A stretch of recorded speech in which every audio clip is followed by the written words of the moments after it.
જીવામૃત આપણે પાવી છે રીંગણીમાં, તો સૌપ્રથમ પહેલાં જીવામૃત જોઈએ. ઢોરિયા દ્વારા જીવામૃત આમાં જાય છે. આ આપણી રીંગણી છે ને આ છે જીવામૃત, જે ટેન્કર આપણો ટાંકો છે 200 લીટરનું. જોઈએ ત્યારબાદ આપણે જોઈશું પાણી દ્વારા રીંગણીમાં જીવામૃત આપીશું ઢોરિયા દ્વારા. જો આપણે આ રીંગણી છે, આમ પાવાનું બાકી છે ને આ પાવી છે.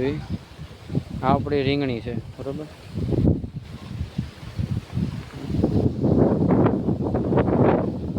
આપણી સિકડી છે, સિકડીના સાંયે જીવામૃત આપણે બનાવ્યું હતું.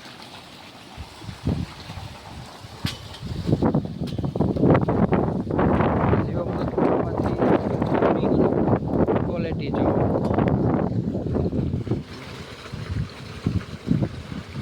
લાઇટ ફૂલ લાઇટમાં આવે છે. જય ગૌ માતા.